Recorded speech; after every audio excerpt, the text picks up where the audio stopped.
नमस्कार दोस्तों, गेटेक्स में आप सबका स्वागत है। मैं हूं ओम और आज बहुत इंपॉर्टेंट टॉपिक पे बात करने जा रहा हूं। जैसा कि अभी 1-2 दिन में गेट का रिजल्ट आया है और आप सभी लोग बहुत खुश होंगे जिनका कट ऑफ हुआ है। कुछ लोगों को ज़रूर निराशा हाथ में आई होगी, लेकिन निराश होना है कोई ऑप्शन नहीं है। सबसे पहली बात तो जो लोग कट ऑफ से पीछे रह गए हैं, उनके लिए है कि वो अपने आप में एक हिम्मत बाँधें, एक बार फिर से अपने आप के अंदर वो जोश लाएँ और एक बार फिर से वो ट्राई करें कि इस बार भी वो अच्छा परफ़ॉर्म कर सकते हैं। इनफ टाइम है, अप्रैल आने वाला है। अप्रैल से लेके अगर हम फ़ेब तक कंटिन्यूअस मेहनत करेंगे, घंटे 2 घंटे डेली के डेली, आप लोगों ने डेफ़िनिटली मेहनत करी है, मैं वो नहीं कह रहा हूँ मेहनत नहीं करी है, बट कई बार क्या होता है कि लक हमारा हमारे साथ नहीं होता है। मेहनत हर बार ऐसा नहीं है कि हम मेहनत करें और लक हमारा हमारे साथ में हो। तो क्या पता इस साल 2000 जब आप 26 का गेट एग्ज़ाम देने जाएँ तो लक आपके साथ हो, तो उस लक को अगर मेहनत का सपोर्ट मिल जाएगा तो डेफ़िनिटली हम लोग अच्छा कर लेंगे। और मुझे उम्मीद है कि आप सब ने जिनका कट ऑफ क्लियर हो गया है, बहुत सारी क्वेरीज़ हैं कि सीएसबी एक तो आई है, मेजॉरिटी ऑफ द जो कैंडिडेट्स हैं वो सिर्फ सीएसबी के लिए ही फाइट कर रहे हैं, उनको एमटेक नहीं करना है, उनको मास्टर्स नहीं करना है। लेकिन बहुत सारे बच्चे ऐसे भी हैं जो कॉलेज में होंगे, फाइनल ईयर में होंगे, या वो सोच रहे होंगे कि हम जॉब कर लें 1-2 साल, उसके बाद अपना हम कॉलेज में एडमिशन लेंगे। तो ऐसे स्टूडेंट्स के लिए जो लोग जॉब कर रहे हैं या जो कॉलेज में हैं, अगर अब उनका रैंक जो है वो 200 के ऊपर है। अब उनको ऐसा लग रहा है कि अगर उनका रैंक 200 के ऊपर है तो क्या उनको आईआईटी एनआईटी मिलेगी या नहीं मिलेगी? अगर मिलेगी तो क्या मेरा जो गेट स्कोर है वो इतना है कि मुझे आईआईटी मिल जाएगी? कुछ लोगों का है कि मेरा 50 रैंक है, मेरे 60 रैंक है, मेरे 70 रैंक है, क्या मैं सीएसबी में मैं फाइट कर पाऊँगा? तो बहुत सारी क्वेरीज़ हैं। उन सारी क्वेरीज़ का इस वीडियो में हम छोटा-सा वीडियो बनाएँगे, ज़्यादा लंबा नहीं करेंगे, इसमें हम सॉल्यूशन देंगे। देखिए, सबसे पहले इस बार की जो सबसे बड़ी खबर है कि जो मोस्ट ऑफ द एस्पिरेंट ने गेट निकाला है, गेट क्लियर किया है, या गेट में जिनकी अच्छी रैंक बनी है, मैं आपको पहले बता रहा हूँ। आप मान के चलिए वो सारे पीएचडी होल्डर्स हैं। अगर मैं 1 से लेके 100 तक के रैंक की बात कर रहा हूँ, 1 से 100 तक की रैंक की बात कर रहा हूँ, तो उसमें मोस्ट ऑफ द कैंडिडेट, सारे नहीं हैं, लेकिन मोस्ट ऑफ द कैंडिडेट जो है वो पीएचडी होल्डर हैं।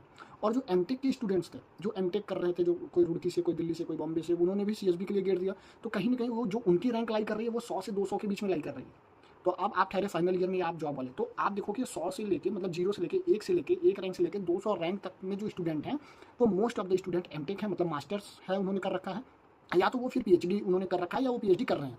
तो ज़ाहिर-सी बात है, अब जो लोग एमटेक और पीएचडी कर रहे हैं या कर चुके हैं, वो दोबारा एमटेक में एडमिशन क्यों लेंगे, या वो अब दोबारा पीएचडी करने तो जाएँगे नहीं। तो इस केस में क्या हुआ कि जिनकी रैंक 200 के ऊपर है, जिनकी रैंक 200 के ऊपर है, 200, 250, 250, 270, 300 भी है।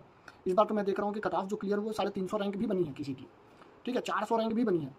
तो ऐसे में क्या है कि जिनकी रैंक ऊपर है, तो उनको कॉलेज मिलने के चांस हैं। आप ऐसा मत सोचिए कि मेरा जो गेट स्कोर है वो गेट स्कोर कम है, या मेरी रैंक 250 है। पिछले साल का आप डेटा उठाओगे, देखोगे कि भैया रुड़की में तो 200 के अंदर वालों को कॉलेज मिल रहा था। आप ये देखोगे कि आईटी दिल्ली वालों को 150 के अंदर कॉलेज मिल रहा था। आप ये भी तो देखो, उस टाइम पे जो बच्चे थे वो सब फ्रेश थे। मास्टर्स और पीएचडी वाले बहुत कम स्टूडेंट थे। लेकिन इस बार जो रैंक एक्यूमुलेट करके रखा है, वो मास्टर्स और पीएचडी वालों ने ही करके रखा है। तो जो कॉलेज वाले हैं, उनके लिए बेस्ट अपॉर्चुनिटी है कि उनको जो है वो कॉलेज मिल सकता है। जो एमटेक करना चाहते हैं, जो मास्टर्स करना चाहते हैं, उनको ये एक चांस है कॉलेज मिलने का। रैंक आपकी कुछ भी हो, काउंसलिंग कराइए हर दिन। नहीं कुछ मिलता है तो 90 टू 100 जो कट ऑफ क्लियर है। जो एक चीज़ और, अगर आप कट ऑफ क्लियर नहीं है, 0.00 से भी, 0.002 से भी अगर बाहर है कट ऑफ से, तो आपका स्कोर कार्ड नहीं मिलेगा। जब स्कोर कार्ड नहीं मिलता है तो हम किसी भी काउंसलिंग में पार्टिसिपेट नहीं कर सकते हैं। तो इन केस में अगर आप काउंसलिंग पार्टिसिपेट नहीं कर सकते हैं, तो आपको क्या करना होगा, आपको जो है वो अगले साल के लिए प्रिपरेशन करनी पड़ेगी, ठीक है? और अगर जो लोग चाहते हैं कि भैया गेट स्कोर उनका बना है, उनको स्कोर कार्ड मिलेगा, वो एनआईटी तो उनको एटलीस्ट मिल ही जाती है एमटेक के लिए। एनआईटी में भी कई सारे ऑप्शंस हैं, हम वीडियो लेके आएंगे। और दूसरी चीज़ हम बात कर लेते हैं, सीएसबी के लिए भी बात कर लेते हैं। सीएसबी में क्या है कि अब जैसे मुझे क्वेरीज आई थी कि किसी का 44 रैंक है। अब 44 रैंक है, मान के चलिए वो जनरल कैंडिडेट, वो जनरल कैटेगरी से है। अब वो कह रहा है सर मेरा तो 44 रैंक है, मैं जनरल कैटेगरी में कैसे मैं फाइट कर पाऊंगा, मेरा होगा कि नहीं होगा? भाई देखो, जनरल कैटेगरी में 11 या 12 सीट अप्रॉक्सिमेटली ऐसा समथिंग कुछ है। अब आपकी रैंक 44 है, मतलब 1 रैंक से लेकर 44 रैंक तक आप ही नहीं हो जनरल, ठीक है? और ऐसा भी नहीं कि 1 से लेकर 44 तक सारे ही जनरल हों। 1 से लेकर 44 तक में आप मान के चलो 20 जनरल होंगे, 25 जनरल होंगे, तो 20-25 जनरल में से भी एक आप होगे। तो 25 जनरल में आप 44 में आ रहे हो, तो आप कहीं ना कहीं उसमें लाइक कर जाओगे, फिर उस पर कंपटीशन है एक सीट पे। समझ रहे हैं आप? तो ये सारी चीज़ें जो हैं वो मैं इस वीडियो के माध्यम से बताना चाहता हूँ। दूसरी चीज़ ये है कि जो हमारा गेटेक्स कोचिंग है, हर बार की तरह इस बार भी हमारा रिजल्ट सेटिस्फैक्टरी रहा है। और जो बच्चे, हमारा बैच साइज़ बहुत छोटा है, लेकिन उसमें जो भी बच्चे पढ़ने वाले हैं वो बहुत ही अच्छे मेहनत करने वाले हैं, और सबने अच्छे से गेट को क्लियर किया है, कट ऑफ निकाला है। और हम उनकी शुभकामनाएँ देते हैं उनको। और हम चाहते हैं कि हमारा जो आगे आने वाला बैच है वो भी इस तरीके से परफॉर्म करे। जो बच्चे हमारे साथ जुड़ चुके हैं, उनके साथ भी हम उनके फ्यूचर की कामना करते हैं, और प्लस हम उन पे पूरा सपोर्ट करते हैं। हमारा मेन ऑब्जेक्टिव है, हम कोचिंग कोर्स खत्म होने के बाद में एंड टू एंड काउंसलिंग में सपोर्ट करते हैं। एंड टू एंड हम हर एक चीज़ में, किसी भी चीज़ में, रिगार्डिंग रिजल्ट हो, रिगार्डिंग करियर काउंसलिंग हो, रिगार्डिंग एमटेक की काउंसलिंग हो, हम सारी चीज़ों में उनके साथ खड़े हैं। दूसरी चीज़ ये है कि जो हमारा नया बैच है वो भी अभी स्टार्ट होने वाला है, तो एडमिशन ओपन हो चुका है। अगर आप एडमिशन लेना चाहते हैं, गेटेक्स में 2026 में अपना झंडा गाड़ना चाहते हैं, तो डेफिनेटली आप दिए गए कॉन्टैक्ट नंबर पर, जो डिस्क्रिप्शन बॉक्स में दिया हुआ है, जो हमारे चैनल के डिस्क्रिप्शन में भी दिया है, उस पर कॉन्टैक्ट कर सकते हैं, टेक्स्ट कर सकते हैं, व्हाट्सअप कर सकते हैं। और दूसरी चीज़ ये है कि आप हमारे साथ जुड़ सकते हैं।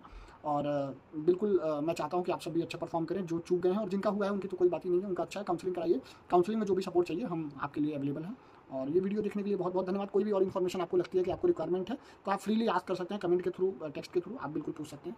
और बहुत बहुत धन्यवाद आप सभी का।